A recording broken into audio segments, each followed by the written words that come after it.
Hello, everybody. Hello, chat, pod viewers, lurkers, and welcome to Citizen Sleeper 2 Starward Vector. This is the eagerly anticipated sequel to, surprisingly, Citizen Sleeper 1. It's a dice-driven RPG set in a sci-fi, cyberpunk-esque, as in the genre, not the game, type world. So like droids and things, ships in space. Um, Kieran's been very excited for this, so Kieran might show up or might not turn up at all and just play it secretly. But it is a nice little game. I played the original on Steam Deck, excuse me, some time ago. It's a nice little narrative, again with some dice stuff, and if memory serves, some hacking. So we'll just have a little dabble in it for the main game of the day, which is a dramatically different thing.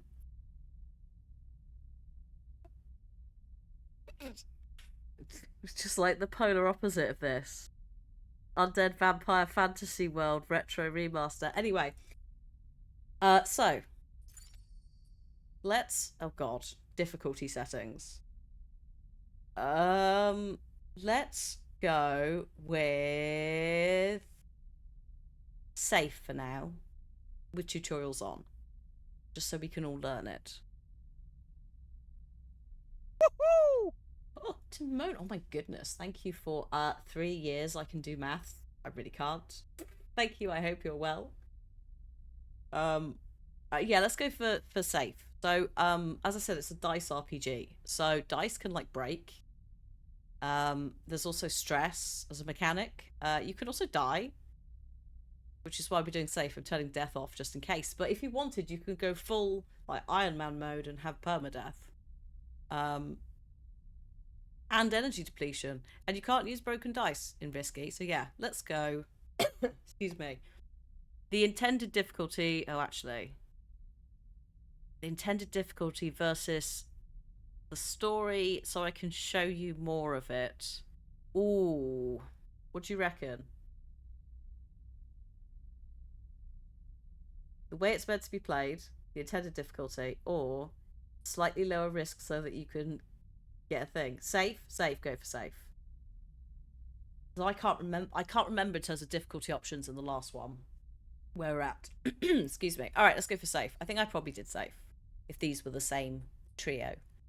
Again, it's been some time, but this is standalone as well, so you don't need to have played the first one. It's same universe, not same people. Oh good lord. Skills. What would I like? What have we got? We've got extractor. I'll read what they are in a minute. Operator, machinist. Machinist sleepers are built to repair and modify automated systems using corporate resource extraction. They're skilled engineers, but isolated work means they struggle with tasks requiring a direct approach or social engagement. Their focus skill allows them to focus on a single task and boost their dice to excel in it. Sleepers assigned to machinist work are usually diligent, careful, and structured people. Okay.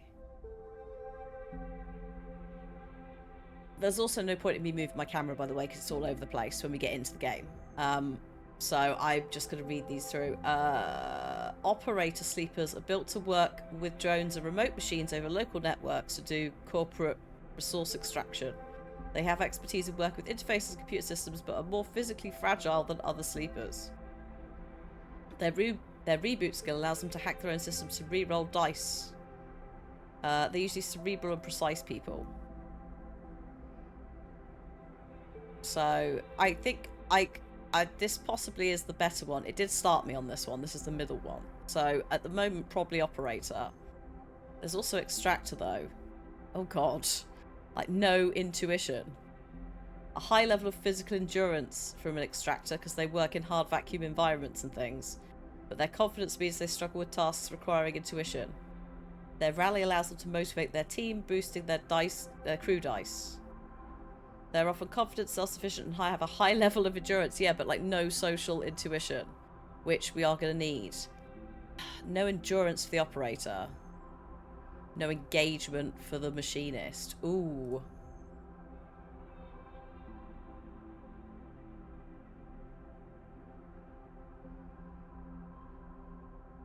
feel like re-rolling the dice. I think it comes down to the skill.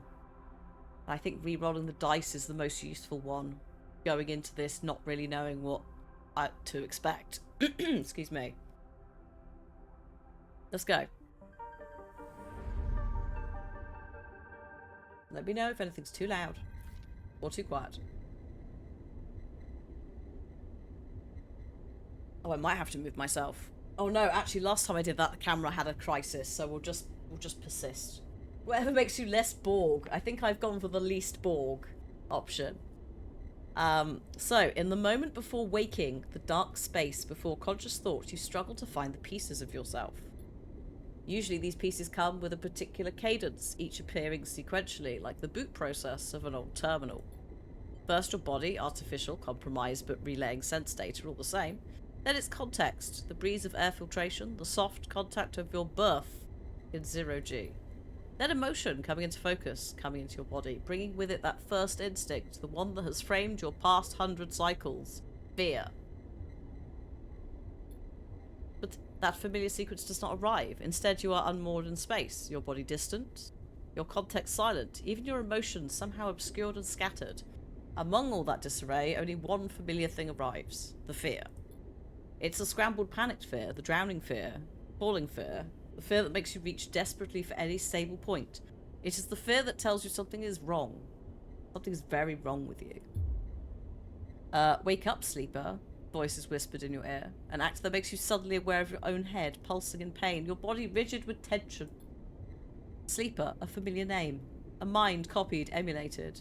A body built, implanted. One person sleeping until their debt is worked away. Their double being made to work, to be consumed, and eventually be destroyed. A proxy. Emulation. A sleeper. That's what you are. Welcome to the world of Citizen Sleeper. But you escaped. You remember that now. Broke free of your corporate creators, S and ARP. Weyland-Yutani, effectively, in this world, in search of a future. You cannot remember the details of your escape, but you know the fear has been with you ever since. All of a sudden, you remember you have eyes, and they flicker open. Pale eyes, in a pale face, Lane. The name comes with its own specific sensation of fear, one you recoil from instinctively. Sorry to interrupt. Sharp smirk, but this ends here. You search your mind for more than a name. Is this how you reward me for my generosity? Lane is leaning over your horizontal floating body, looking down into your eyes. I took you in, protected you, gave you a purpose. You try to look away to the corners of your vision to find something you understand. Your body does not respond. But I suppose that wasn't enough. He reaches into the pocket of his jacket and retrieves a small vial. This wasn't enough. Hi, Tuffin. We've woken up in a weird position. We might be... We might have lost our memory. I don't know. Excuse me. The vial glitters. The object you know and you've known for a long time. Stabilizer, the drug that keeps your artificial body, your emulated mind, from inevitable decay. The only balm for your planned obsolescence. The liquid rolling in the vial fills you with disgust. Lane pockets the vial. But it'd be wasted on you now after what you've done to this body. He looks at you with a palpable disgust. Excuse me. It's alright, I did some talking this morning and then I had 2 workshops. So everything's a bit today. Lane's eyes scan your body, and as they do, you become aware of the wires and tubes attached to you that were meant to free you from your dependence, from the stabilizer and the control it grants Lane. What? They are free, you piece of shit. They don't need you anymore. The voice comes from somewhere behind Lane's head. It's a voice you know, but when you search your mind to try and understand why, you find only dizzying darkness. Shut him up, Lane barks the command, and you hear the noise of impact, of pain from elsewhere in the room. You try to move your limbs again, and this time you feel a flicker, the twitch of a finger. You feel the extension and compression of synthetic muscle. Free, are you? Lane smirks. You were free when I disabled your tracker, when I gave you the stabilizer you needed. He scans your body with angry eyes. Now you aren't free, you're just broken. I had such big plans for you, Sleeper. I invested in you. He grips your arm hard, and you feel a jolt of reaction. You will the arm to move, but you ruined that. He speaks louder over the sound of the struggle behind him. I will try to preserve your body, of course. I have my own uses for it, but your emulation... You feel one of his hands searching behind your head. He finds and grips the thick cable running into the port at the base of your skull. I will burn that out. Oh, ow. Lane jerks forward, slamming across your body, then spinning away out of sight. You feel yourself rolling, the cables plugged into you, looping and wrapping around your limbs. Then you feel hands steadying you, pulling cables.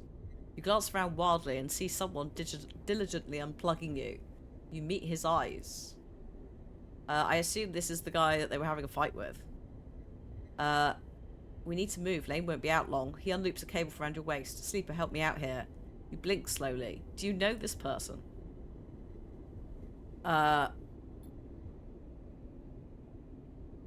So you see the room you're in for the first time.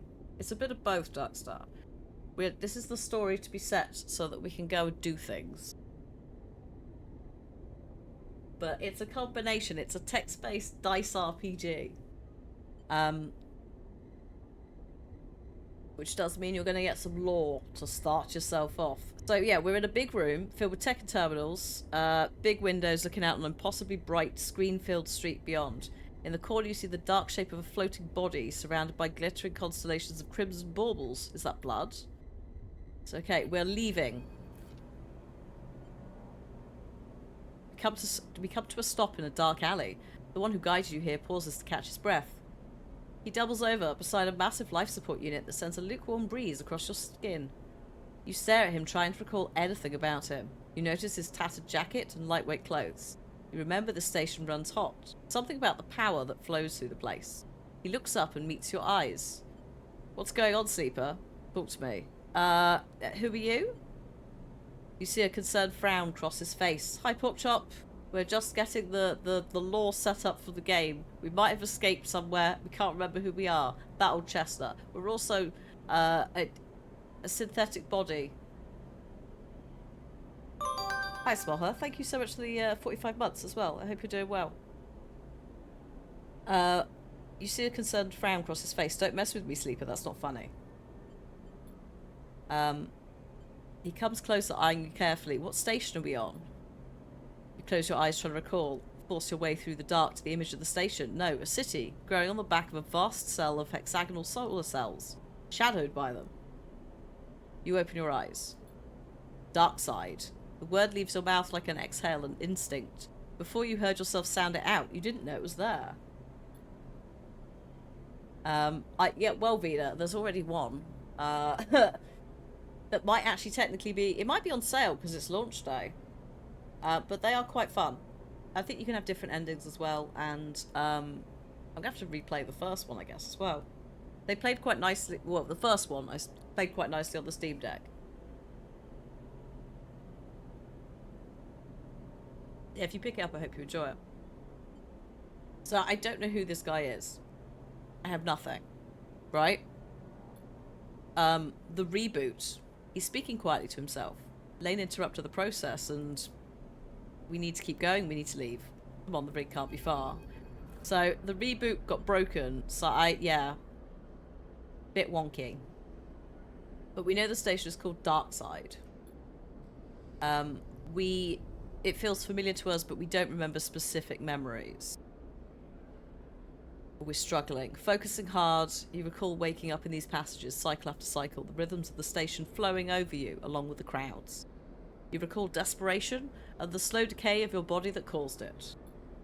Then Lane, those pale eyes offering you a glittering vial of stabilizer, the promise of supplying more for your work, a deal he locked you into like a cage. There your memory fails you, but in the dark, beyond that moment, the residue of panic and of fear remains. You are Lane's prisoner and his plaything. You shudder in the cold passage. Right. So people are watching the rig. Oh, hello. That was quite a bassy noise. He nods towards the docks, and you see one of the doors has a couple of figures flanking it. One covered in ornate tattoos, the other with bright silver implants along their cheekbones. Utsubo. Or Lane's guys. But like, we don't remember anything. At all. Something catches your eye, you see he's playing with a coin, nervously turning it over in his fingers. He sees you looking and slips it away. Seraphim. He's named Seraphim.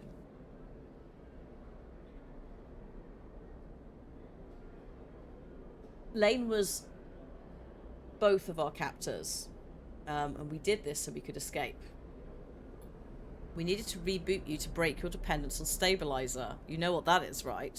So we do know that bit. For those of you who joined a little bit late, the gist is human consciences, like people, sleepers, right? They're put into stasis. I think this is my understanding, and put into synthetic bodies. We are in a synthetic body, but we are also like a virtualization of that person. We're not actually that person. So we're kind of used almost as like a clone to do labor. The stabilizer stuff, I don't know whether it gives them like not sentience, but like it separates them from that mechanism. But then it means that a little bit Matrixy, yes. I mean, like cyberpunk as a genre, yes. Blade Runner, all of that jazz. So like, yeah. Just grim. But we've, in theory, broken out of that. The problem is that because our reboot didn't complete, we might be,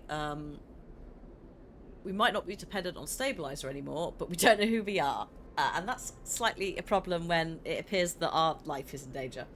Or our synthetic life. Which is still a life because there's sentience and all that jazz. Let's not get into it because it's not, this is not Star Trek and Data, but still.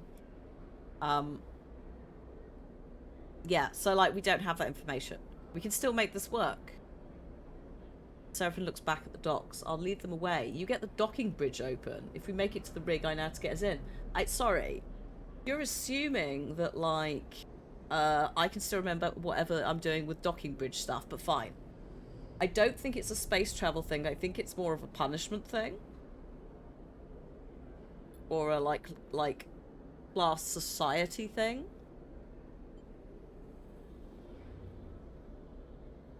But I could be wrong. Let's just go. Let's just go.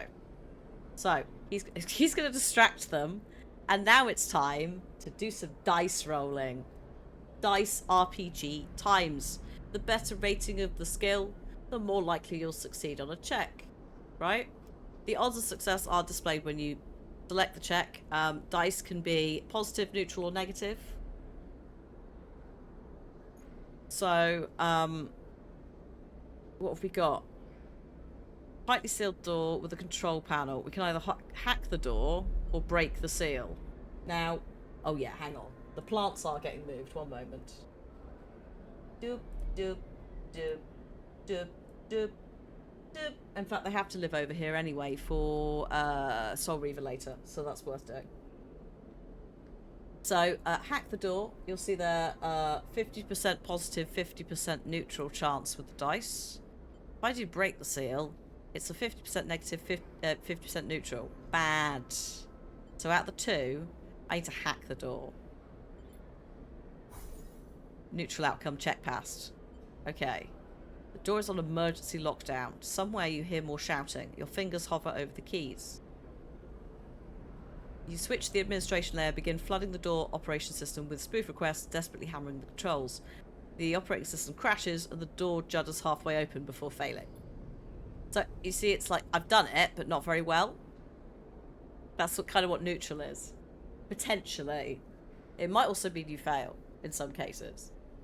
It's not like, we absolutely smashed that, hacked it all the way open, we can possibly also close it behind us energy. 2 guards are chasing us. We are rushing into the rig. Please don't make me drive it, my god. He dumps you into a flight seat and straps himself into his own.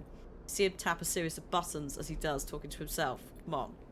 The drive rumbles into life, and Seraphim slams a button on the console. You feel the force of the ship's acceleration as it pulls away. There we are, that's us. Whee!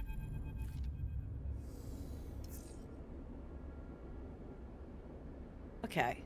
So in theory, we're off to hide in the belt. We're hiding in the belt. Oh my god. Which belt? So, as the ship glides into place on the connecting bridge, its automatic systems nudged there by the port's docking protocols, you feel a sense of relief. Seraphim burned hard out of dark side, and you dropped in and out of consciousness in your seat as the rig made its way across the belt. But now with open air between you and Lane, you feel fresher and more awake. Okay, so we're clear. His eyes don't leave the monitor, and you realise this part of your escape is routine for him. You and he must have docked this ship countless times in your work for Lane. The problem is you don't really remember them. Oh no, Tawny, I hope that you are less sick soon. Please take it at your own pace visually today. I don't know if that's gonna make you feel a bit ropey. Especially later when we're playing Soul Reaver. Otherwise, welcome to Citizen Sleeper 2. The text-based, sort of, dice rolly RPG. We've just sort of broken away from someone who was trying to kind of kill us. With our friend. We can't remember anything. Right. Okay. So, yeah, we've forgotten how to do everything. We've forgotten how to fly a ship. We forgot who he is. We forgot who Lane is. We don't know, like, anything. We're docking into this station. We do need a plan. Lane isn't going to give up. I guess we keep running. That's what it feels like, right? Then we can never get far enough away from that shithead. Yeah. We bought ourselves some time. You may not remember Hexport, but I do. So I guess this is Hexport. So we look for some opportunities, keep our heads down, all of that, okay? We also need to refuel, and that won't be cheap. But if you and I know one thing, Sleeper, it's how to work. So Seraphine is going to go out and get reacquainted, turn up old connections, might find a contract. I'm just going to try and keep a low profile and maybe look for some work. Stopping the reboot halfway through, we don't know what it did to you. I don't want you passing out. I'll be fine. I'll be fine. Alright. Okay, I have a crew jacket. I'm going to put the hood up. Be fine. We're not going out together either. Yeah, we've also tried to disguise ourselves as crew, but apparently we're clearly a sleeper, so it's synthetic being. We're going to meet him back here later. Hi, Space Dragon. Hi, yes. I have no memory of this place. My reboot was interrupted. I'm on the run with a friend who I don't remember to a place I can't remember. I've been chased by a nasty man I can't remember. So I peak. Cyberpunk vibes. Find something to eat. Okay. Suddenly you recognise Seraphine's instinct to look after you. A flash of a relationship now lost in the reboot. Oh, thank you. Some cryochits, which is money we need for full food, fuel and supplies, but we need some jobs. So I will see you another time.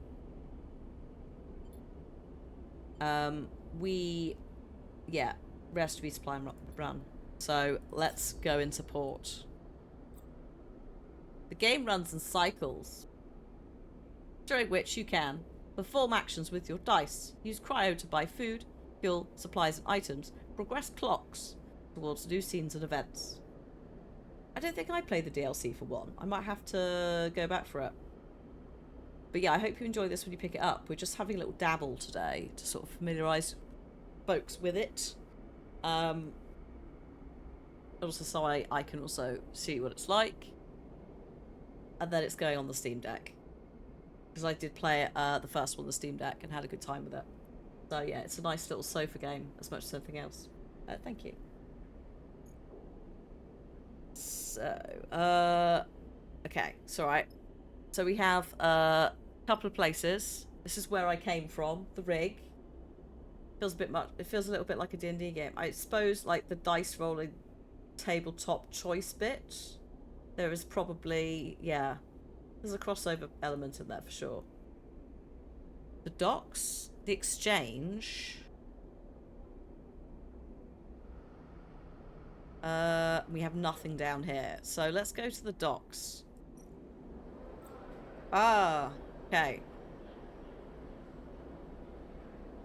Alright, so we sort of talked about it before, but dice actions, right? Dice are modified by skill. All of that will be available on the screen in a sec. Skill checks and dice actions both have 3 outcomes of positive, negative, and neutral. Each action is also rated safe, risky, or dangerous based on the outcomes.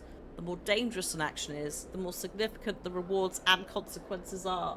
Have a good sleep, Mab. Yeah, please go rest up. We'll see you maybe tomorrow for magic. If not, next week. Have a good weekend. I might be doing something on Meerbyte's channel. I'll put it in Discord.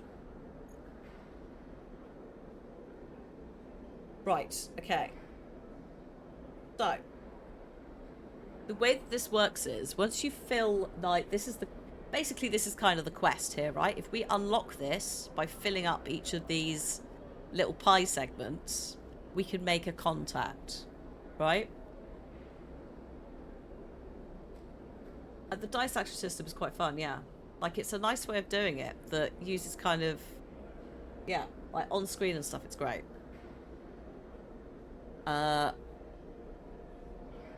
So, hang on, what have I got?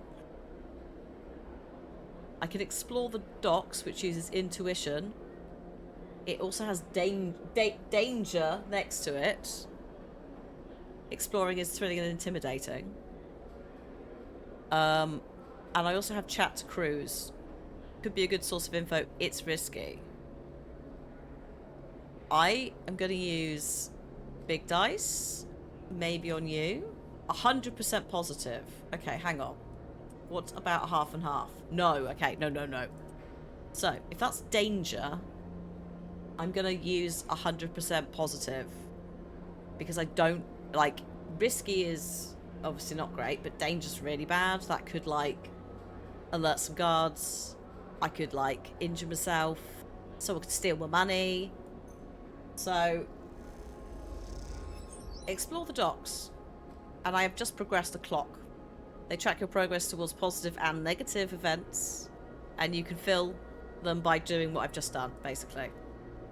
So that, like, that way of doing it is quite nice visually. So it's like, oh, just fill the thing. So I could technically do that again. And actually it's changed slightly. It now says you notice the patterns, start to identify the signage and glyphs, and the logic of hexport unfolds. So I could technically do that one again. I could also... Ooh. No. It's like, do I use the big ones? I'm going to regret using the big ones immediately, I'm sure, but... Let's do this. Just make sure that we have a nice, easy start. That didn't fill it fully. Oh no. Although it has just given me a hexport expert doing it, I think. Hang on.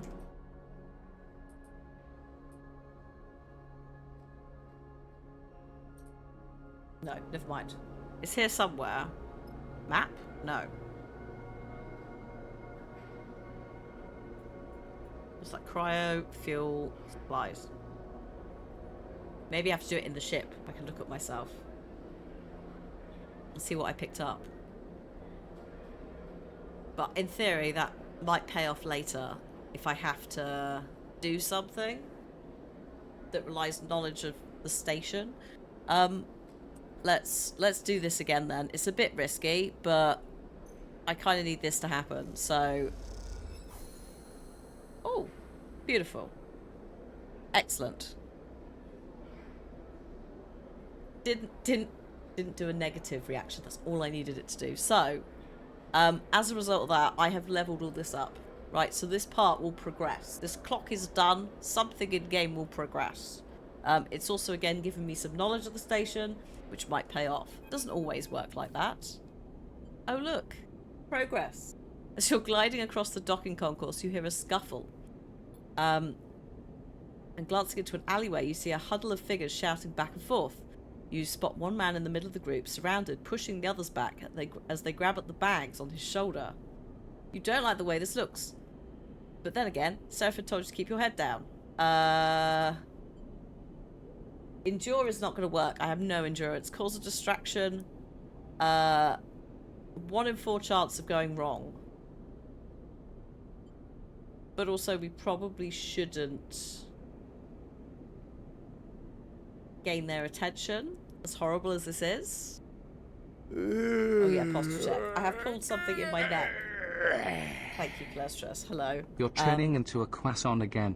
Everyone should do a posture check. So I actually need to be a bit mindful about not slouching, because it's probably not helping.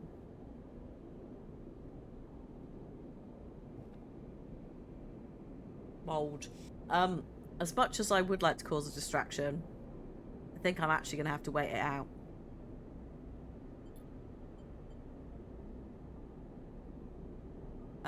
Unfortunately, it's not my Access denied. What? You hear a shout and a series of impacts and turn back to the alley to see figures gliding straight down it towards you. You'll pull back as they shoot out and disperse into the crowds, a bag in one of their hands. So yeah, we glide, we don't walk. Space. Moments later, an imposing figure follows them out, stopping at the threshold to try and spot where the assailants went. He turns to you, suddenly spotting you lurking by the wall. Oh god. Well, this has gone horribly wrong. Yeah, I was thinking I was doing this. This side, leaning on this side, this isn't the bad side, so I'm like, ah. But no, I do occasionally slide off. Femi, hello. Who's this? Bunch of cowards. They headed into the docks. He squints at you a little, perhaps noticing you're a sleeper. New here. I'm not going to try and lie. I'm just going to say kind of. Feeling cagey? You don't need to explain that to me. Okay. I've got to ask. You didn't have anything to do with those guys back there, did you? No. Okay, I had to ask. I'm Femi. He unshoulders one of the bags and pushes it towards you. Here, make yourself useful. Okay. You get the strap of the bag over your shoulder and follow him through the docks. Okay. He stops at a docking bridge connecting to a dull green ship with yellow markings. You look out the viewing window at its odd, catamaran-like shape, seemingly built from 2 separate hulls welded together. Symbol crash, he says, and you assume that's the ship's name. Hello, dear. You bringing in strays? Femi, a young woman brightly dressed, stretching as she glides, drifts into the passage. She glances at you. No offence. None. Well, Nia, if you'd come to help, I wouldn't need to find a porter. He glances at you. No offence. Thanks. What are you on about? She sighs and glances at you. I'm sorry for my brother, but whatever he did. Dear me. The art is good, isn't it? I'm liking how, like, the low gravity element of it is there. It does a good job of setting the scene, even if sometimes I'm like, hello? Factory Row wouldn't take these. Femi hefts the bags. I'm going to load them back up. Maybe we'll find a use for them. I literally just arrived. Don't say to stop hanging around the docks like a stray. I was looking for some work. Dear me. Did my brother promise you payment? No. No, he didn't promise anything. Don't worry. Did something happen? Your brother was attacked.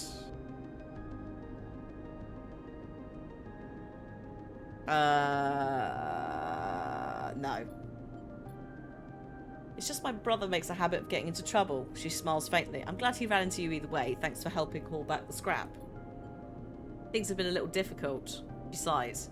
Sleeper, can I ask you something? Sure. Are you looking for crew? Oh. Sorry to be direct, but you seem like, well, if you're on Hexport, maybe you're with a crew. Or maybe your crew needs crew. Maybe you're looking. Why do you ask? Being on a crew with my brother is nice, but he's suffocating me. I'm not a kid anymore, you know, but he still sees me like one. I want to show him I can handle myself. I need experience and I need to run some contracts. I'll think about it. I'm a good salvager, all right? You could use me. Spot things, find gaps, ways in. I will think about it. I'll think about it. I'll think about it.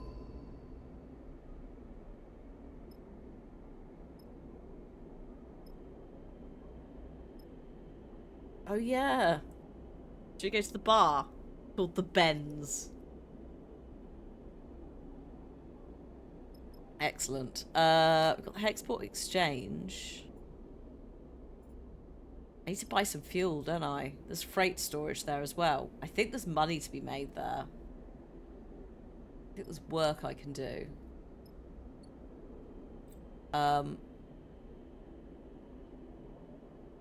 Here we go. So, while the rig is docked at a hub, there are multiple areas you can visit. The galley, use supplies to regain energy. And bunks use dice to reduce stress. I don't think I have any stress at the moment. We'll check in a second. The crew will also help gather resources when you're in a hub to contribute towards the upkeep of the ship, and you can tell them what to focus on. Here. Behind the tree, behind the plants, don't worry. They have a random chance of acquiring it at the beginning of the following cycle. Okay. Hello, this is a cycle clock. Yes. Oh shit, this is a cycle clock. That's Lane on the run. He's closing the gap. This one, he closes the gap. This is the bad clock. We don't want this clock.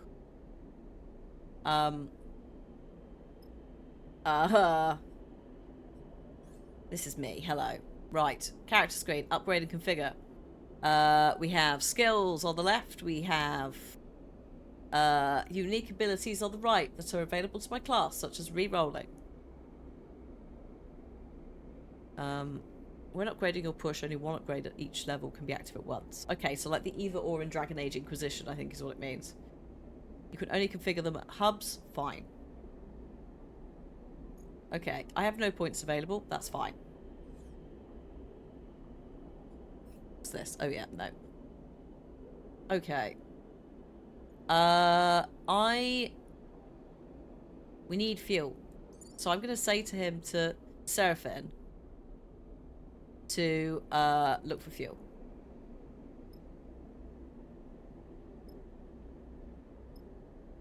I also would quite like some new dice. But I'm wondering if I can use them. Possibly not.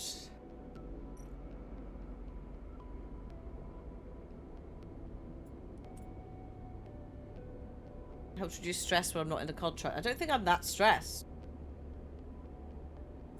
To be fair. No, we're not using supplies right now to eat. I think we're alright. It's just, can I use this one somewhere without, like... They're not high roll dice. That's the thing. So, like, if I put this one into there, like, it's... I'm not... My interface skill is not high enough. Hey, Corvus, how you doing?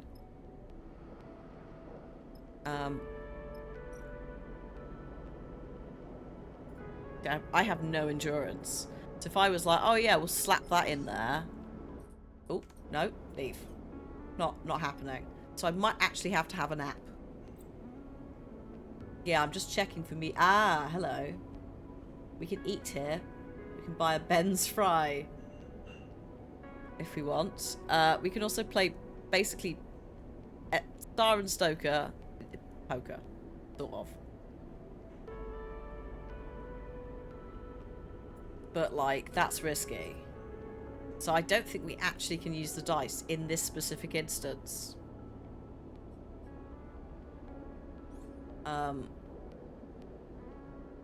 To really, like, do anything.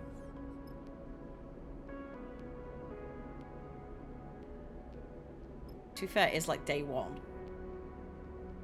So I'm just going to end the cycle.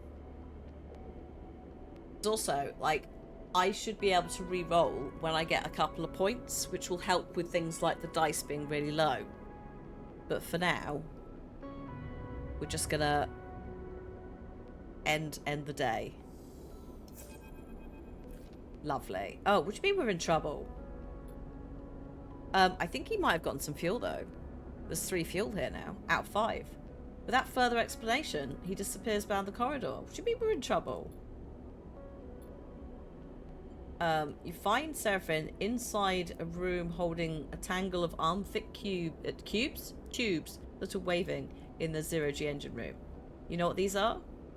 Fuel pipes? Close enough. These are the engine's feed lines, and no, they're not supposed to be loose. What happened? They must have broken loose when we pushed the ship hard on our way out of Darkside. We're lucky the reserve tank is empty, otherwise it would have been bad. But no feed from the reserve means that the rig's range is limited to the local region only. So we need to fix it. We need a new set of lines, right? And also some other stuff. Which means I need to go to Factory Row and work some stuff out. I also know that, yes, I'd noticed that Lane is on the hunt. A message went out everywhere in the local radius of Darkside. Okay, so we need the lines to get out of here. But I don't think either of us know what we're doing with the ship. So this is going to be interesting.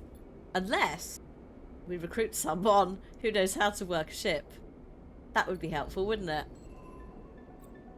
So, you have discovered a drive. Drives help you track and choose objectives. The yellow arrow in the top left opens the drive. Drives come in 2 types, major and minor.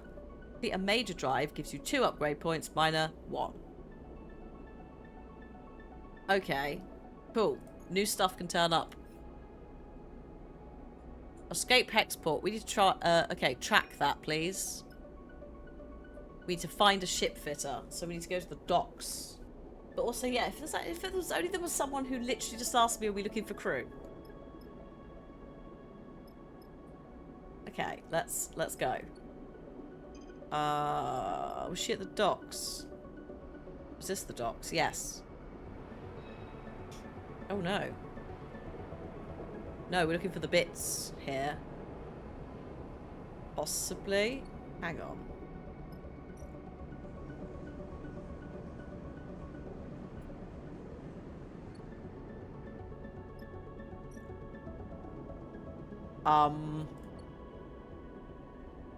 That's them. Might have to, like, wait until they turn up again. Can't go back. I did say I'd think about it, so they'll probably turn up again. Probably fine. Probably absolutely fine. There's no way I'm going to be able to do the haul materials option behind my camera because it's endurance, and I'm not the chunky and funky option with endurance.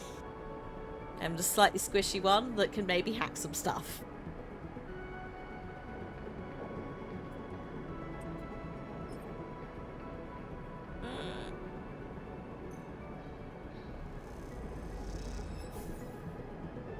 Oh, hang on. Neutral. Okay, trusted supplier.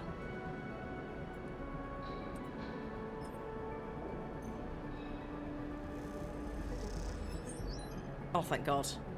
That was a positive. Excellent. New location discovered. How risky is that? Oh, that's no. Fine, let's do it. That one.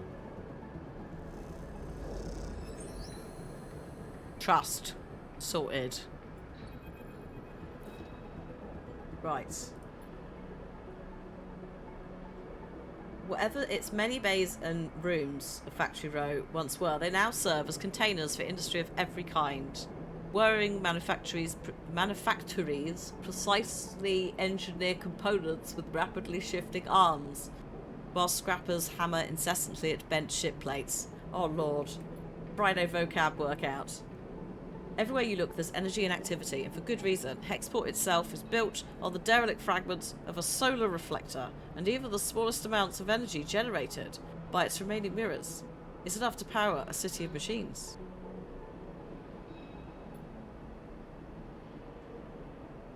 It is familiar to you, of course, in a strange, far-off way because of Darkside. that place in your memories of it for a muddy haze, but it's hard to forget the glint of its hexagonal reflectors. 10 or 20 times more in number than Hexport's, and that wild, flickering city growing on their back like a tumour.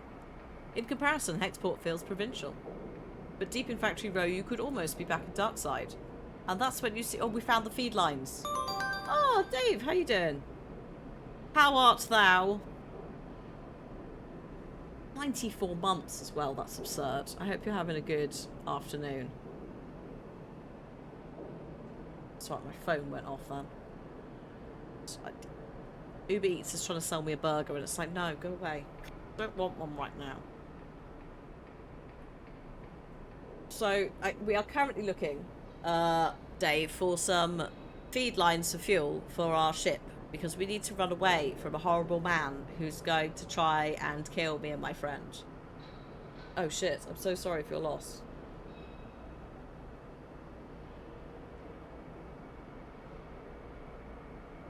That tinge with a smile. Yeah. This might be the thing for you. This might not be the thing for you as a result. We are doing a little bit of dice rolling, text-based RPG. Oh, don't worry about it.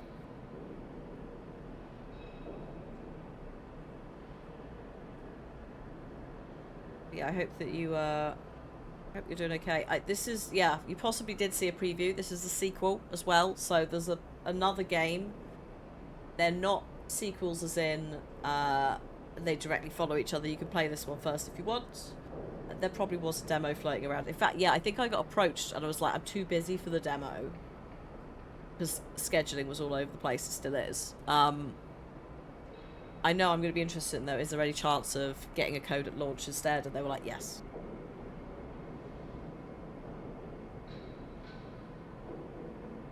Is this the rogue AI thing we're trying to hide? Sort of. To really briefly and not necessarily correctly summarize it up, humans' consciences, possibly because they're criminals, or just the lower classes for money, basically, like, copy their consciousness into a cyborg sleeper thing. So they're both virtual and not both virtual. They're both synthetic versions of the consciousness and the body. We woke up, we have no memory, but it turns out we're one of those. We tried to break away like in the Matrix, but in breaking away ended up being effectively enslaved to a dude who had to give us some magic medicine to mean that we kept being able to be free. There's like a reboot system that can fix that. We were getting rebooted and then halfway through that got interrupted, which is why we don't remember anything. The dude is still chasing me and my friend Seraphin. And that's the vague bit. So we currently need to fix the fuel lines, find some money, and maybe get some more crew members. I'm good to wait patiently. Oh, hello. Carsten. Hello, Carsten. Can I help you? Those feed lines, how much? Turns with surprising grace and begins cleaning his hands on a cloth. Those sharp eyes scan you, but Carsten's thick-set features do not betray the results of his assessment. Custom built those for a client that never collected. Oh, excuse me.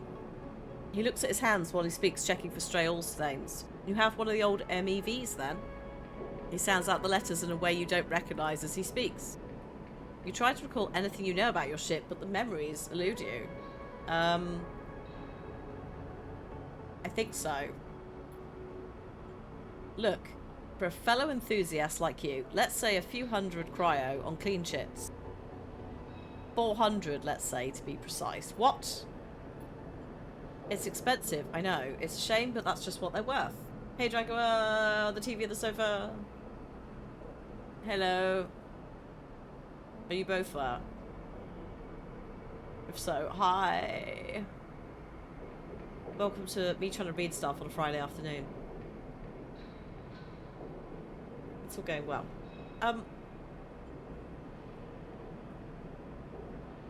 We also have ads coming in 5 minutes' time. The reminder has just popped up. Just whilst we're pausing, before I try and work out what I'm doing with money and bartering. If you are not subscribed, you may see up to 3 minutes of ads. If you do, please use that time to go and grab a drink, stretch your legs, pop to the toilet, take your meds, do your washing, that sort of stuff. We'll see you on the other side. Power leveling an Elden Ring. Oh my god. Excellent. Bartering. Hang on, bartering. Bartering. I don't think I can get 400 cryo. I have 24 cryo. There's a little favour I need crew for, and you look like you might be a good fit. I know of an old Solheim wreck out there, very old pre-collapse. It's in a dead zone, so no one's cut it. Not only that, but derelict... Oh, they have a habit of triggering nasty security protocols when approached by an unfamiliar ship. You have a special interest in that old tech. Basically wants the data core for the hardware. So if I was to find you back here with that data core in your cargo hold, clean cut and complete, I could see my way to doing a straight barter for the feed lines. You just need the coordinates. Simple as that. Simple as that. Yeah, why not? Give me it. Secret one, don't tell anyone, has winked at me. Bit concerning. Okay. Lovely. So, it's a contract. It might be a bit of a dodgy contract, but it's something. Hello. Suddenly a small but firm hand falls on your back, and an equally small voice coming with it. Hey, wait up. Hello? You turn in the passage to see a young woman, her hair waving from the rapid glide she clearly just came out of to catch you. She steadies herself using your shoulder. Sorry, she smiles. Just wanted to catch you. I'm Junie. Her dark eyes flick around nervously. You notice the portable terminal she carries, something data scrapers call a deck, and her backpack full of components and wires. What's up? Parston sent me to grab you. Wants me to come with you on that job. Why are you looking around so nervously if that's the case? Are you sure? That's what he said. He's always sending me out on things like this. I guess he wants me to help you out. Keep an eye on things. She pauses. I can be pretty helpful. So, shall I meet you at your ship and you can tell me when you're ready to go? Go on then. Looking forward to working with you. What about the ship? Oh, I'll find it. Okay. Seraphine is not super sold on this. There's something going on with her, I do agree. But maybe she's just trying to get out of here and she's like, oh shit, I'm gonna pretend I'm from Carston. Or she's gonna murder us all and steal it. Who knows? But it's gonna be a fun little experiment to see what happens. And then I know from when I play it later what to avoid.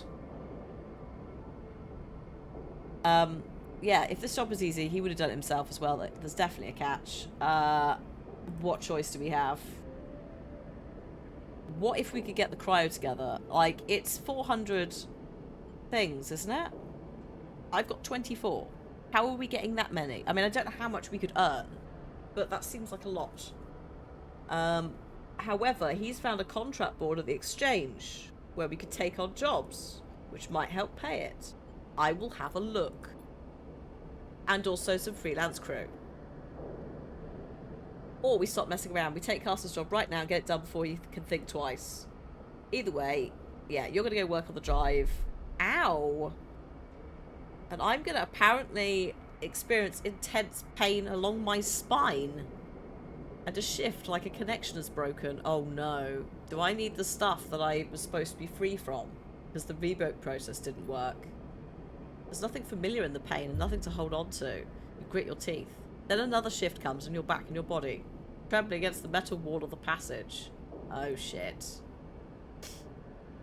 There's a strange sensation of distance that persists beyond the pain, a disconnection between your body and yourself, a flickering numbness that refuses to recede. Uh-oh. They come with planned obsolescence. You will degrade over time. This is not good. We're supposed to be free of this.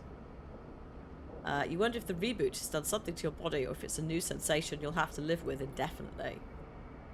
It strikes you you know so little about the body that houses you. It could be moments away from collapse, or it might persevere for countless cycles.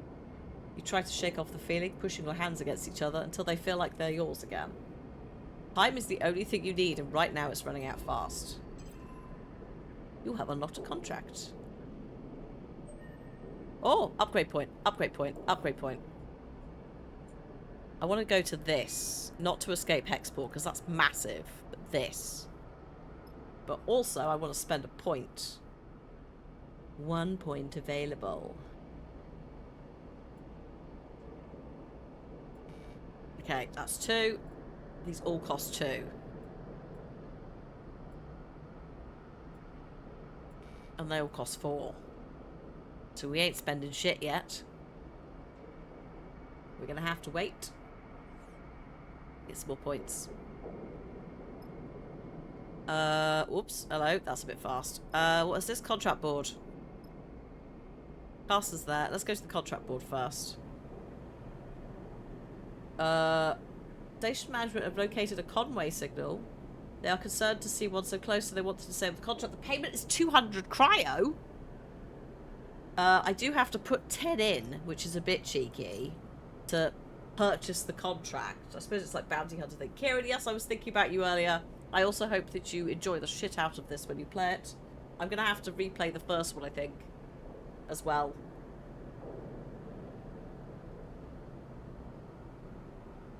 But I hope you also have have a nice time with it and a nice weekend.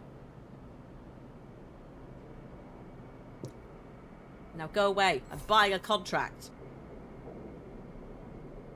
The art design's really good. Like, across the board, the first one as well. But yeah, now. Go. Shoo. Go away.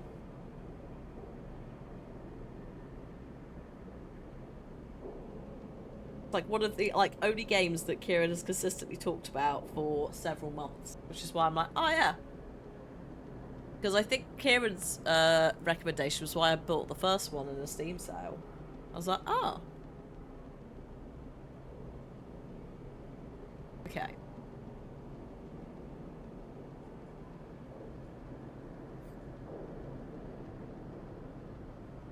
Right, hang on. Leave. Sorry, I was forgetting how I do things.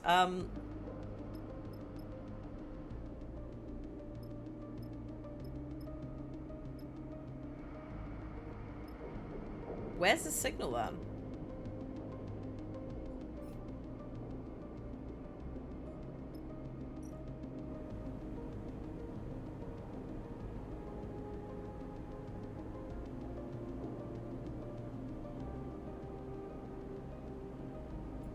I have to look for it.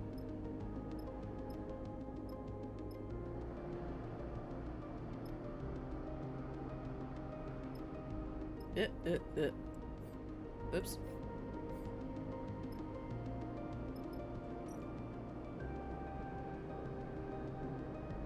Data diffuser work. I mean, I could do that. I'm not very good at that.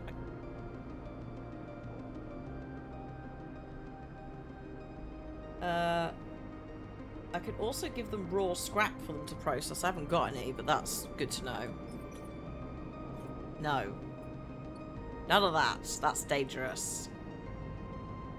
I can give him data cores. Probably give him more than one, to be fair, later. That's the 2 options for him.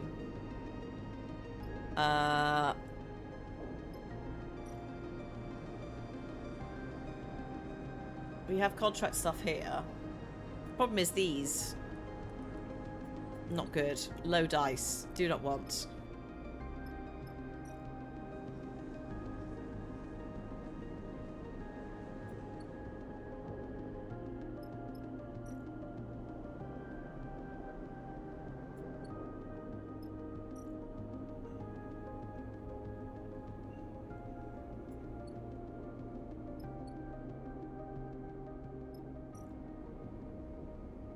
No, I don't have those. Okay. I think you need to, like, do odd jobs now, Seraphine, because we've got some fuel. I need some money. Or maybe not. Maybe supplies. Let's go for supplies first. I think I'm just gonna have to pass the day again.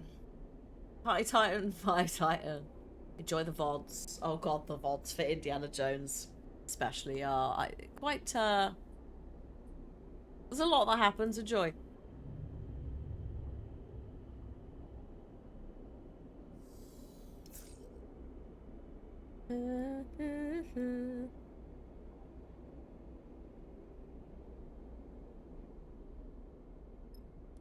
Map?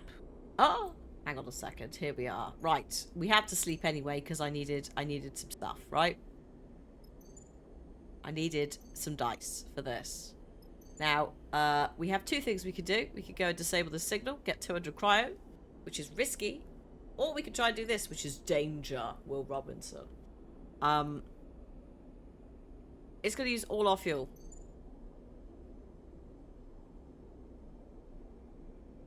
Regardless, I think let's do the Conway signal to start. So this is the one, this is the board contract. This is not the secret thing for the man. So let's go do this. Oh!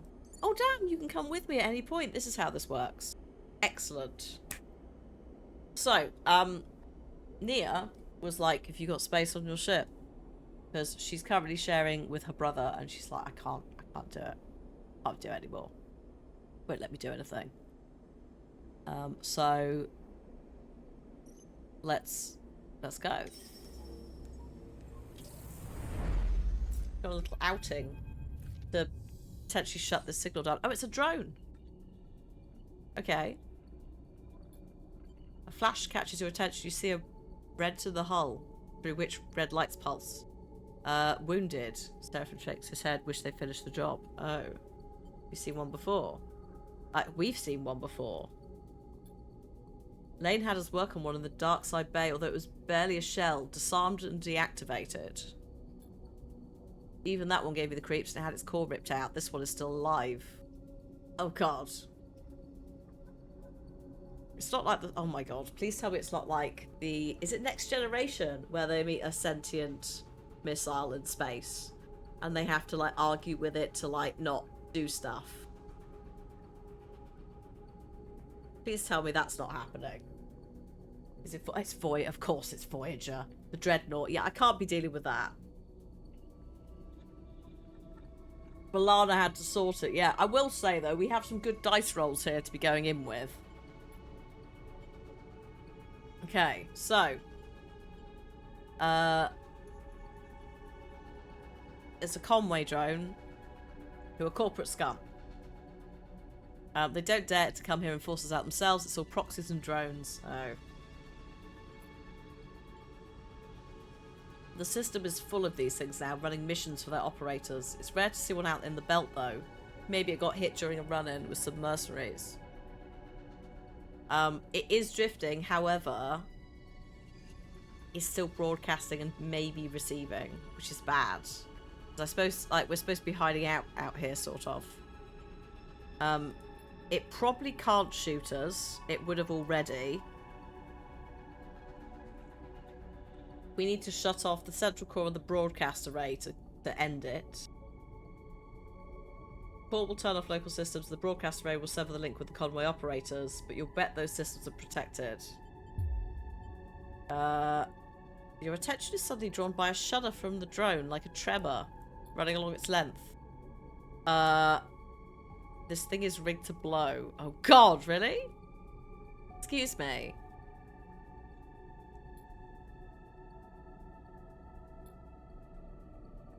Okay, in theory, Nia's very good at this stuff. She's a salvager, so she comes across this kind of thing. I am, in theory, decent at this. I don't know about Seraphim. We're going to suit up, we're going to go out and maybe try and disarm it. You head down to the airlock to prepare. As you get suited up, you think of the corporate war taking place in the inner system, the war that this drone was driven from. Out here on the shore of the conflict, the biggest danger is that this flotsam and jetsam drifting with the tides and orbits of the system might, one cycle, bring the war with it. For now, the belt is outside of its reach, but looking at the red pulsing drone doesn't give you much comfort. Okay.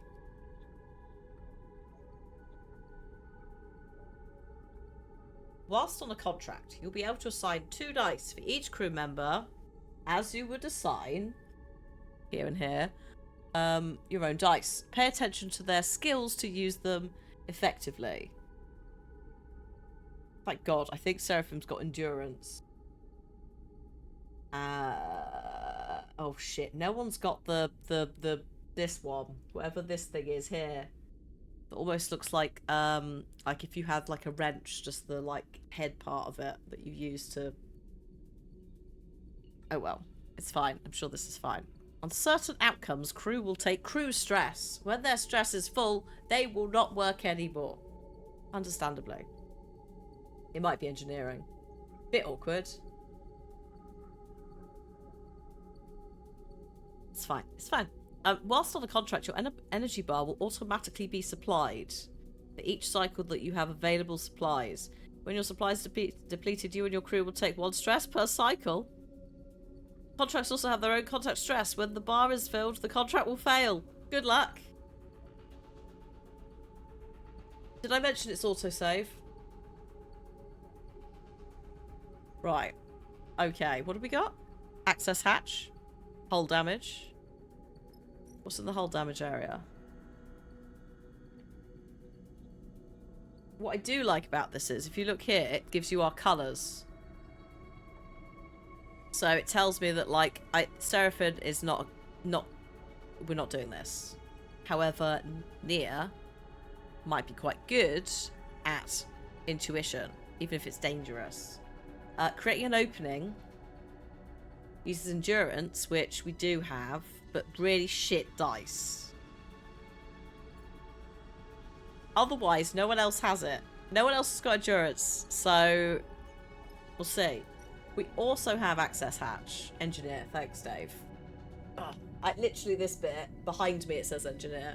None of us have engineer, so we can't release the hatch that way. We could reprogram the hatch. I have a skill set for this. And some good dice. So I'm going to see if we can do it this way. To be fair, it wasn't on screen before, Dave. And now it has appeared, but not. That's the only downside for me trying to work out camera angles in this, is it uses every area of the screen. It uses it really well. But it means that I'm just like, right, I'll just live here. What do you mean? Interface skill proficient.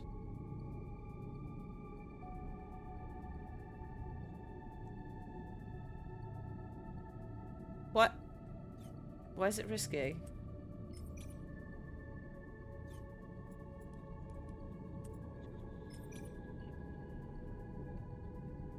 This is fine, right?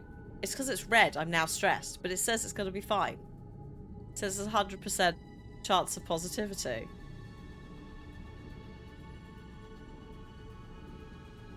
Everything's fine?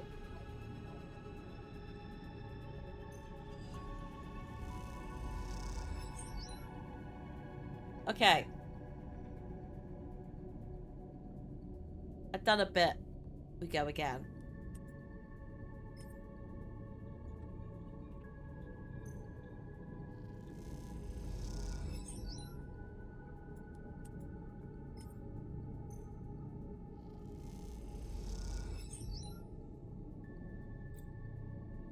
On a contract, you can use your push ability once a cycle to give you an edge in a tricky situation. It gives you 1 strength, but will give you a key advantage based on your chosen class. You can see your current push button.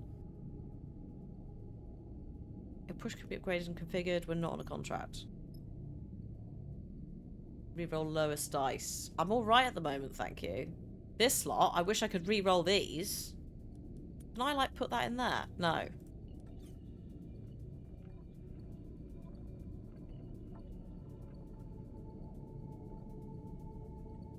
That would be impressive, Dave. Although, actually, yeah, between all the different ones, I do need to go through Moo and just, like, either update or clean some of those up. Because some are on... quite a few are on different 5-minute timers. But also, yeah, Moobot definitely specifically hates you. Much like Lurkbait is rigged against Michael. And Michael can only fish up shoes for some reason. Oh no, that's fine. That's fine. That's still fine.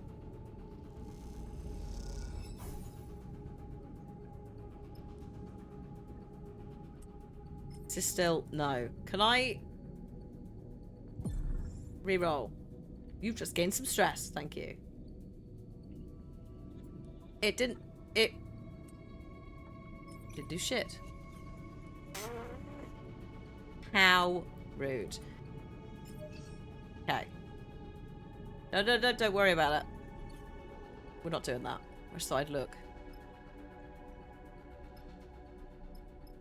Can we, like, have a little nap in here? Yes. We can end the cycle in here.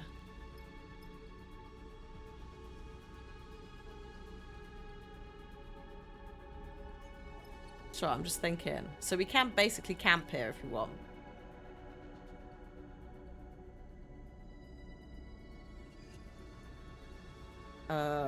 Do you want to try this? Yeah, why not?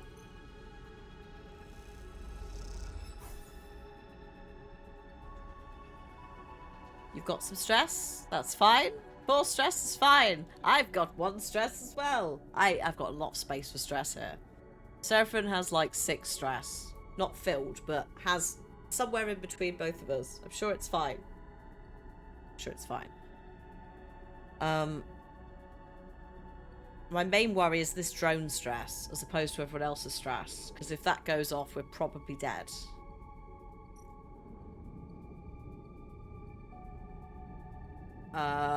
Sod it. Before... It's a risk, but before we end the cycle so I can get more dice, I'm going to try. You. Okay, cool. Gonna have a little nap.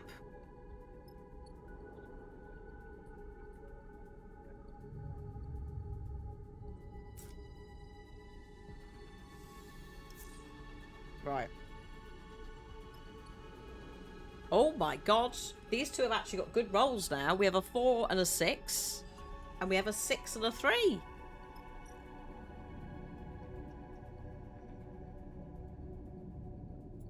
Let's go with a...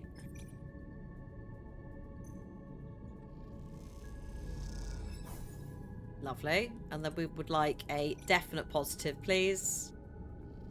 Come on, control access. Yes! Excellent. You hear the bleeping immediately. Among the chambers and cabling of the drone's interior, something has started counting down. Guys? Nia's voice comes hissing through the suit's comm channel. Does anyone else hear that? Because I'm getting nervous. Shit. Seraphim says, this is what I was worried about. Are we screwed? I can't be sure. Seraphim has dropped his voice to a whisper, like that'll make a difference. Either this thing's about to send out a distress call, or it's about to blow. Okay, we have to shut it down fast. Then we moved on to the other side, because I bet you there's a surprise there too.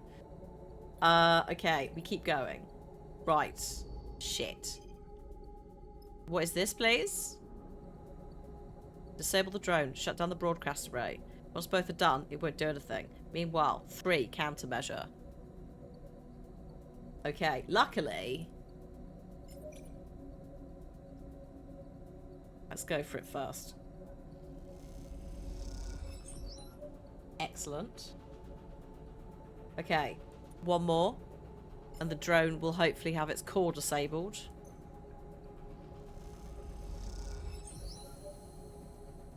Okay.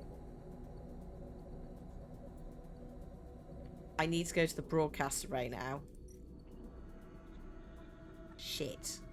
Which we need to get in there. I need broadcast access, and this thing is going to go off. Okay. Create an opening. We're going to use some of these points because you can't use them elsewhere. We need this to be full.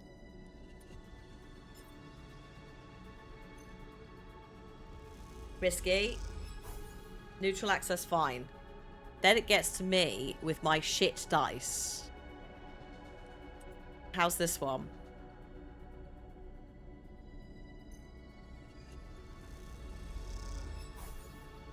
Fine. That's fine. I would like to push, please. Oh, that's terrible. Those are terrible dice rolls. We'll leave. Can I get away with a sleep? I think I can. I have to. I have no choice. We've run out of dice.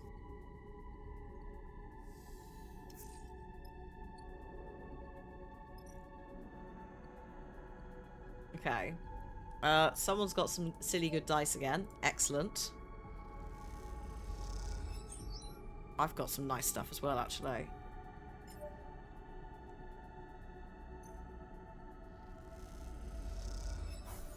Okay. I need 4 more points. I need 2 more points. I need 1 more point. Please. Please. Thank you. Okay. Right, broadcast system. Hack broadcast. Oh, good. I can do it. No one else can do it. Shit. I'm the only person who could do interfacing. That's awkward.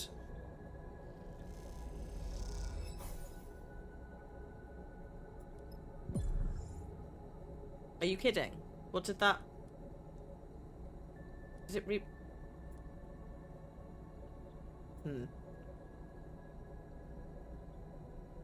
There's no way I'm going to get a positive outcome with that. I need to, like, sleep again. Hello, Michael.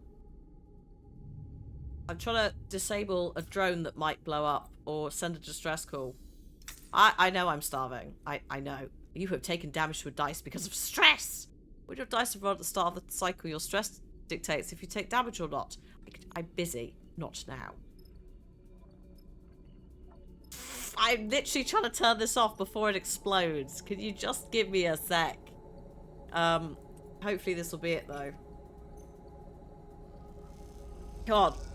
Yes! There we go. Drone has been disarmed. It will not blow up. It will not broadcast back to its creators. Thank God. It is dead. It was a bit touch and go, but it's dead. So, we do make a pretty good team. We do make a good crew. Nia, I think it might be nice to have her on board. She was like, are you looking for a crewmate? So, I am open to it, but I think we probably need to talk to your brother first, as opposed to you just running off. At some point in the near future, this drone will likely be smashed to pieces by one of the many asteroids of the belt. Spread across this place is twinkling dust. The thought pleases you, as does the thought of all that cryo Hexport now owes you. It's time to collect. We can leave via the map. Leave.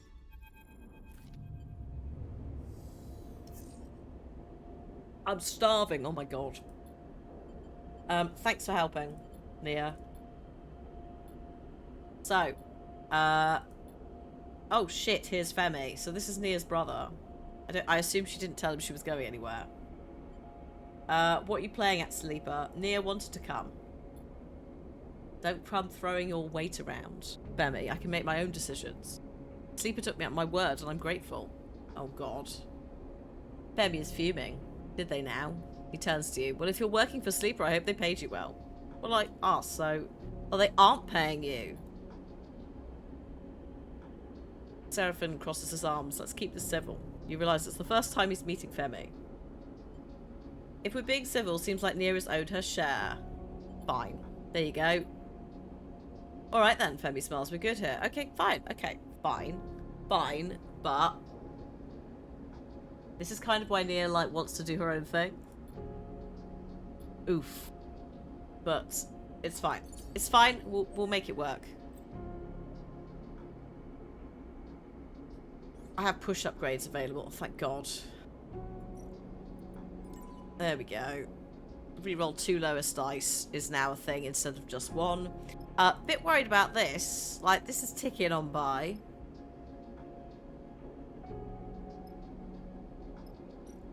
I'd also like to reduce some stress.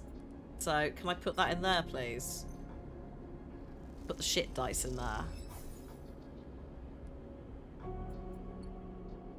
I can't eat. I need to... Unfortunately, I think we're going to have to buy some food because we're out of supplies from our expedition. However...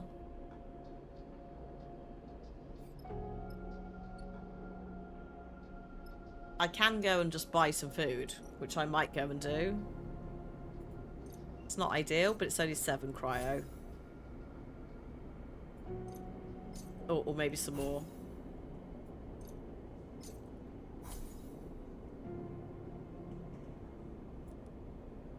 I don't know what we do about the dice. The dice do not appear to be well. I can't remember what it said exactly in the settings area, but different difficulties. Dice get damaged or potentially are unusable entirely if you get hungry. So, tiny accident maybe. Can I put this in here? Yeah, hang on.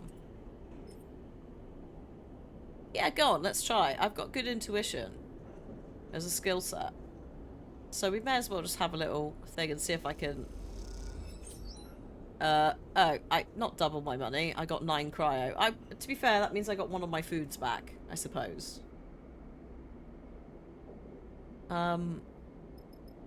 Contracts. Have we got any more contracts? No.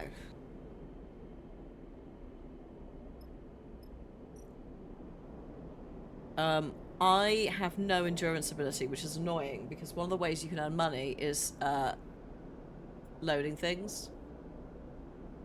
So, like, I could do it, but the likelihood of passing is so unbelievably low. It's not worth it. Annoyingly. I could just continue to try and play them at poker. Or the station version of poker. Oh, hello. I could also do interface and impress the brokers. That might be the way to do it.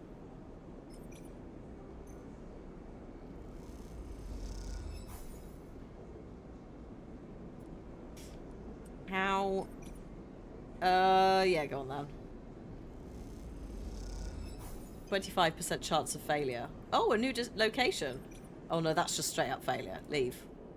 Found a new location. Oh, the space trading market. Oh my god, here we are. Buy supplies. Oh, or fill supplies. Fill fuel. Holy shit. Holy shit. Hi Spike, how you doing? I'm gonna fill the fuel up, please. Oh, I can't. I only do it by bit. Oh, I see, because actually I've got 1 fuel, so that'll be what it is. 1, 2, 3, 4. There we go. Sure, I've only got 57 cryo, but now we have food and fuel, which we still needed anyway to escape, in addition to repairing the fuel lines. Oh, I keep going in here, and it's like, there's nothing in there for me. I can't do that bit. Because, again, not built for endurance. What was it? Material processing. Oh, yeah, I could sell scrap, which I don't have. I could try and do an engineer thing, which I can't do. Or I could try and do some data diffusal, which is a skill set that I can do, but it's not a great look. I'm probably going to fail it. So I think we go back. Oh, actually, hang on. Can I buy anything from him? No. No, it's still just that deal. Fine, good. Okay. Odd jobs. We need cryo. We don't need the rest, Seraphin. Odd jobs, please.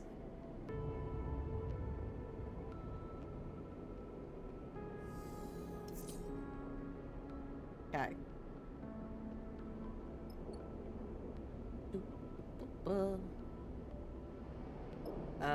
It's this, wasn't it, that I just unlocked. So we can buy things, we're all good. I can do another interface job. How? What's the... Oh no, don't worry about it. Go with this one.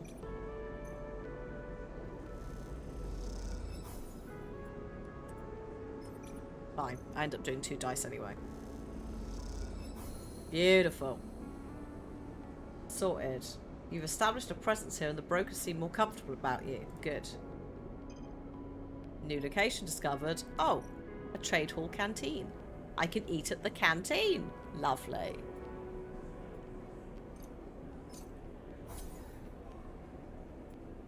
Big energy. Definitely wasted that cryo. Should have eaten that like when I had less energy, but I want to see what it was. There's that one for 7 as well.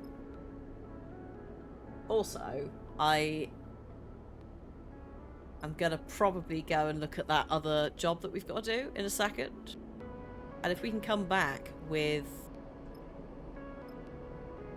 the stuff that we like need from him, then we don't actually need to like spend money. I'm going to really quickly do a tiny bit of this for work, just to top up some cryo. Beautiful. No, that's a fail. Let's just leave that. Go here. And then do a little sleep, I think, again. This is the thing we need, but we've got to do a job for that. So, I think end the cycle. Bit stressful, because it does mean that he's getting closer. Lane's getting closer. But now, I've got some dice. I've got some fuel. So let's go over here for the last, like, 10 minutes and see if we can get the data core out of here. It's danger, so it's probably going to be a hot mess. I mean, not available. Fine. But we are going to be taking Junie with us instead. Who potentially has not given us the whole story of why she's there. We don't. She says she was sent by the guy who gave us the contract. He didn't say that. She followed us. So, dunno. Dunno, but I still need my fuel lines fixing. So, we've got to do something. So, we're off to like a derelict ship, which is a Solheim ship. These ones can be a little bit funny if you approach them in a weird ship. So it has been left alone. But apparently it looks already dead. I touch this thing too hard, it will crumble to dust. But there's a light there. So maybe there are some security systems. Take us up to the bridge. Says Junie, who hasn't said a word since we were departed. Let's go to the bridge. Yeah. We're not here. We're here for a job. We're not here for general salvage. So let's go to the bridge in case we mess it up. Seraphin takes control of the ship, avoiding the debris field closer to the center of the wreck. He settles in a position near a protrusion at the far end. This is as far as I'll go, and taps at the anchoring controls. We should be able to anchor the ship to those plates. You hear Junie begin to protest from behind you, but it's too late. Seraphin fires 2 baton-tipped anchor lines at the nearest solid hull plates. Oh god. Despite the plate's solid appearance, they instantly shatter. The fragments spin out across the wreck, slicing into other plates and building a spiraling storm of debris. Oh my god. Which cascades across the surface of the wreck. The damage seems mostly superficial, but it underlines just how fragile it is. Yeah, let's not do that again. I'm just gonna follow him. I'm not saying anything. Let's just go. So, the core should be near the bridge, which we're trying to get to. Maybe even inside it, but there's a lot of wreck. And some salvage possibly in the cargo hold. Let's see. Sorry, what are these? Okay, the ship has already got 2 stress, and if it gets another stress, an exclamation mark happens. That's probably not good. I will say that the dice rolls for both of these 2 are not great. Corroded airlock, cargo entry, bridge entry. Okay, bridge entry, what do we got? Brilliant. None of us are engineers. That's fantastic. We're all sort of... Actually, no, Junie isn't, but, like, we're sort of capable of forcing the lock.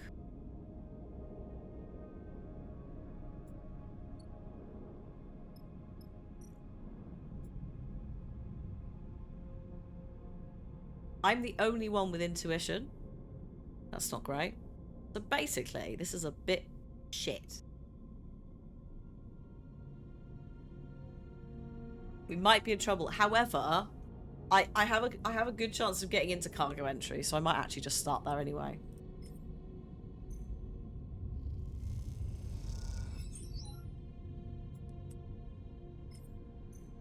Like it's a that I think is a easy unlock with my dice.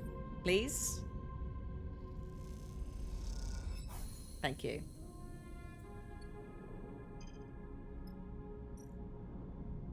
We've got map the bays. Scanning and mapping each one will allow you to navigate them safely. Okay, I mean, we don't really have much else that we can do. So, yes. Great job.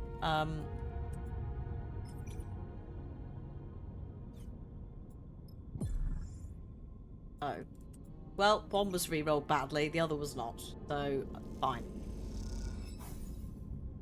Let's map the bays. I don't want to risk it with the others. He's not got the ability to do it.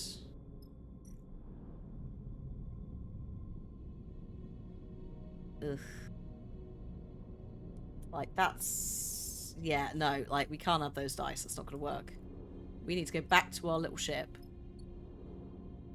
Have a little nap.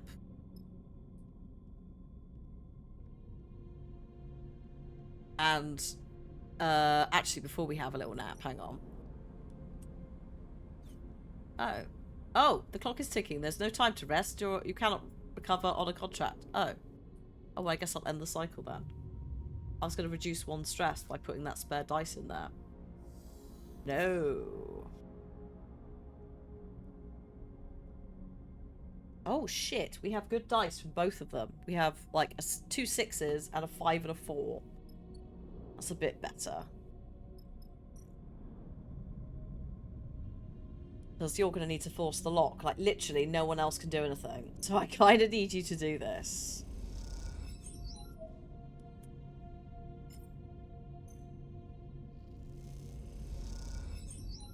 Okay, good. Excellent. I technically can do it. As well, actually.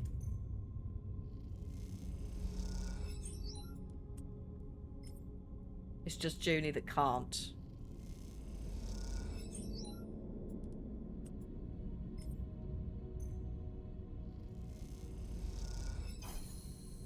Excuse me? The contact stress has triggered a crisis. I beg your pardon? What's crisis? A crisis will add 1 contact stress per cycle until resolved at the crisis location. Excellent. I don't want to panic anyone, but apparently there's a crisis.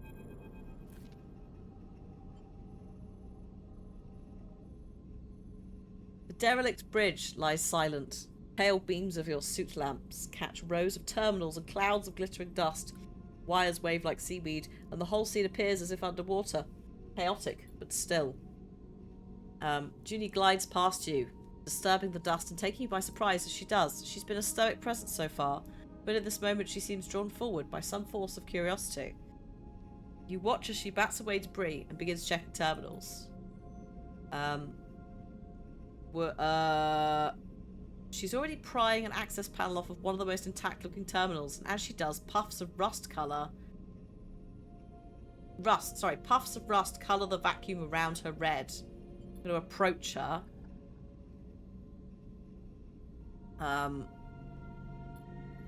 See what she's fishing around for. A waving cable topped with a thick connector. As soon as she sees it, she clips a keyboard-sized deck out from somewhere on her person.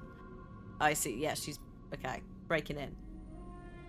All of this happens in a few seconds. The routine, practiced and precise. It's hard not to be impressed. I'm just going to let her work.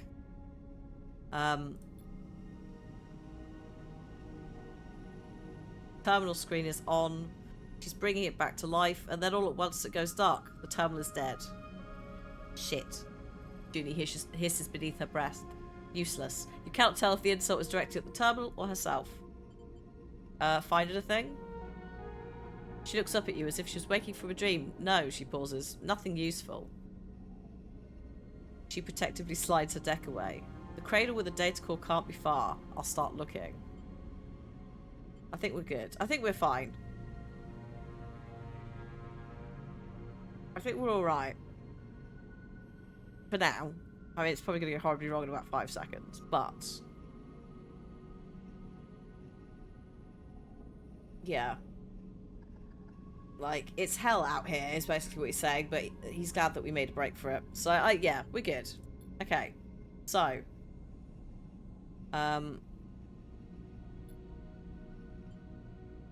There's also a question, because obviously I don't know who I am or remember anything, and Seraphim clearly does. It's like, do we go our separate ways at the, like, after this? Fine, but please tell me to my face. It's like, okay. I'm not going to say that won't happen, because I don't know anything. Although, if I end up replaying it, I might end up going, well, sorry, that won't happen, etc. But I will tell him to his face, if that happens. But that's not what we're here for right now. We're here to explore the ship.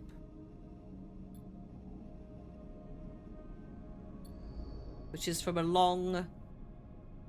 I think a long defeated civilization at this point. Like, there's several, like, system wars happening in space, but this is, like, so old. It's very fragile. What's this, please? This crisis. Oh, God. We need to... If the entire wreck will collapse. If we don't deal with that, but we have no endurance. Like, no one is equipped. The dice have been used for that, so we can't do that right now. I can, however, map the bays using Junie. Using her dice. That's something. There we go. So then we have some more bays where we could extract stuff, but it doesn't require endurance, which again, we don't have any dice up right now for that. Same with Indil there. Oh, but you could go here with reboot the system. Try that. Oh god, this is going to take a while. I'm going to re-roll these. Oh. One moment, please. Oh no, I can't do that. It's endurance. So I just want to double check because I've got, like, good rolls. No. Nope, those are all not for me. Right. Okay. Reboot the system. Just start plugging dice into here.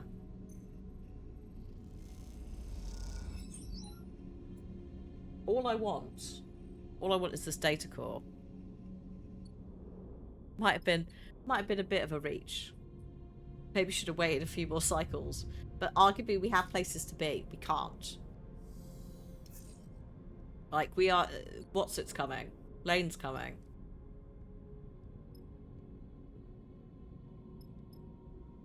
The tiny little hair. Possibly from, like, a hairbrush. Makeup brush, not hairbrush. Emergency seal. I think we need to get you doing the emergency seal.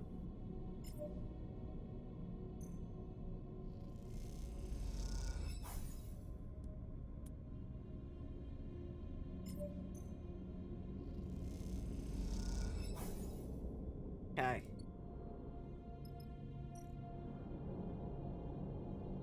No.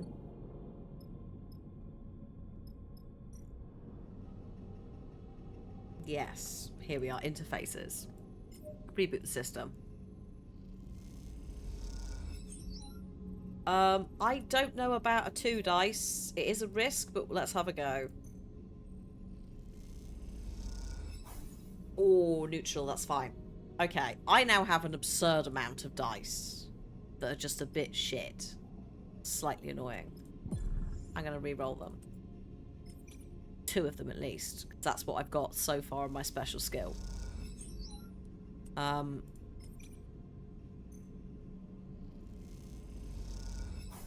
Okay. Okay. It's still a 1 in 4 chance of negative, but I'm 1 point off. Shit.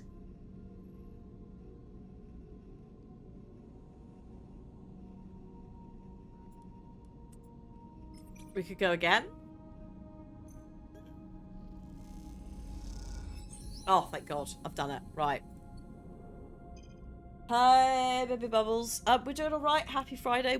I'm just trying to see if I can extract this data core before we have our break and swap games over. But welcome to... There we go. It's alright, move on. Took a moment there. Welcome to Citizen Sleeper 2. This is the sequel to Citizen Sleeper 1. It's in the same universe. It's not a continuous story, so you can pick it up if you want. If you like dice, RPG, text, adventure stuff, and you've not seen either of the games, they are worth looking at. I need to sleep, though. I think we might be getting another crisis in the cycle in a minute. There's going to be possibly another hole in the side of the ship. But I don't have a choice. Oh no! Between Purge Protocol. Oh god, the core's here. The core's here. Wait a minute, the core's here.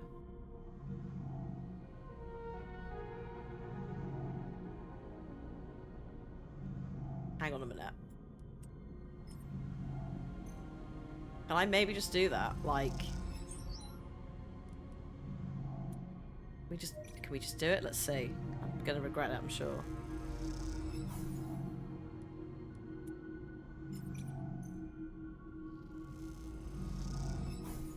Mm. 25%? Okay.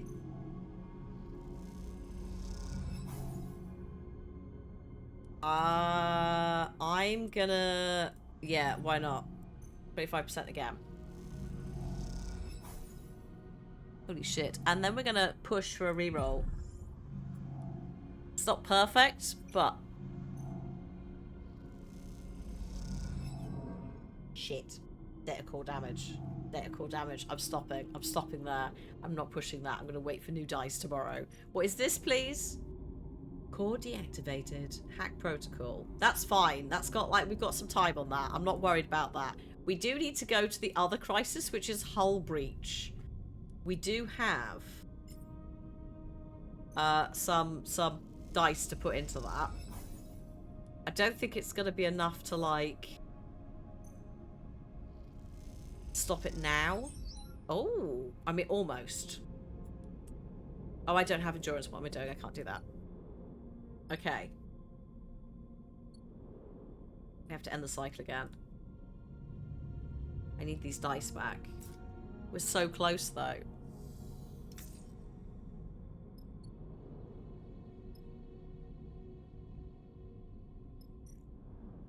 First things first, let's fix this. Please? Please, please, please, please, please, please, please, please. Well done. Breach has been sealed. Damage is done, yes. But no further damage will happen there, on that crisis point. The Purge Protocol is slightly more concerning, because I don't think any of us can deal with that. However, I am very close to isolating the core, which hopefully also means we can get the heck out of it.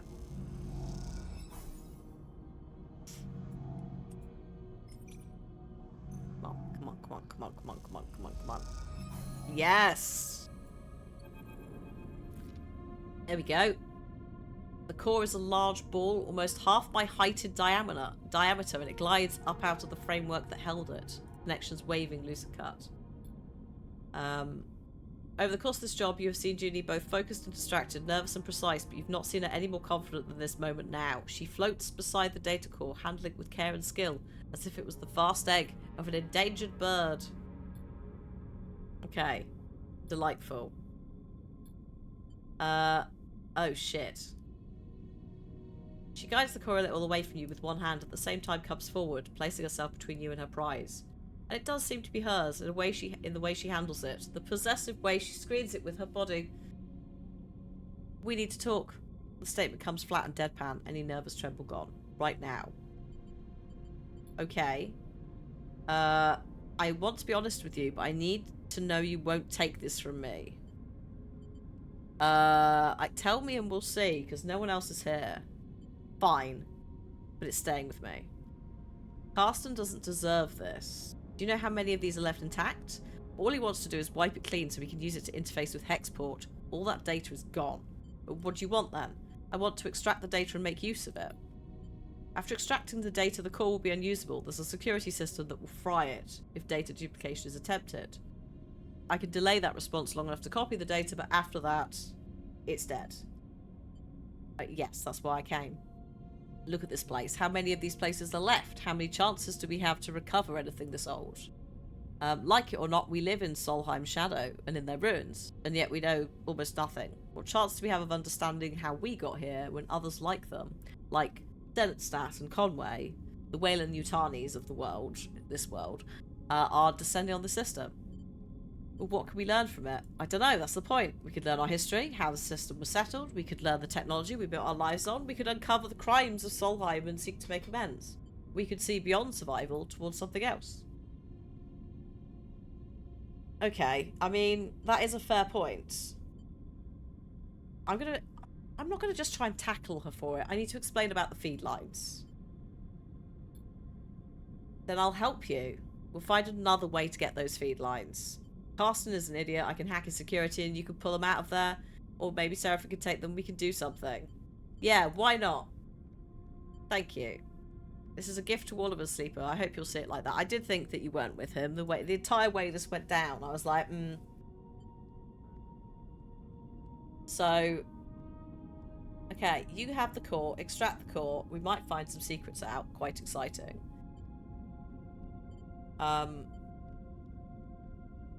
Yeah. Emptying the data. She's doing what? I hope you know what you're doing, Sleeper. That's our ticket out of Hexport. You'll see. After a while, the core has been emptied out and its defense mechanism is scorched. It seems black. Oh, sorry, yeah. Its defense... words. Start that again. Friday brain is happening. I've also been reading stuff for almost 2 hours aloud. It go brr. A little while later, once the core has been emptied out and its defense mechanism has scorched, it seems black. You watch the metallic sphere spinning gently in the room and wonder if you've made a terrible mistake. Contract failed. That's fine. I just want to... Can we steal some more stuff? Oh, we have nothing. We need some scrap. I don't think I am capable of doing this with the one dice point. However, we can have a little nap. We'd have one nap, I think, and then try and steal stuff from the bay. Extract raw scrap. Yes. Thank you. Oh. Yeah, no, don't worry about it. We'll not do that one. Can I do it? I mean, I can have a go. I don't have the endure skill. But, actually, I might make her do it. The derelict stress. Okay, we need to leave now. There's a horrifying lurch. Oh, we are not leaving. Well, we're sort of leaving, but also not. I might have screwed the ship. I mean, it's a good place to end the preview. The side of the base silently tears open in front of you. A gaping black maw, toothed with flying debris. You stare into it, your breath heavy in your ears, your eyes wide. Oh, it's alright. Suddenly, you feel a tug on your back, your tether. As you spin back from the sudden arrest of your glide, you see Seraphin holding onto the other end, reeling you towards him. We have to go. This place is done. Yup. We're gonna pay for this. Oh, shit. Yeah, the ship is not well. The ship is... Our ship has been hit with debris. So we might have to deal with that. Below us, the derelict ship is exploding in slow motion, tearing apart into a swarm of razor-edged shards. Oh my god. We did get the core. Junie is hopefully on the ship. Hopefully. most of the damage appears to be superficial to our ship. And we're leaving.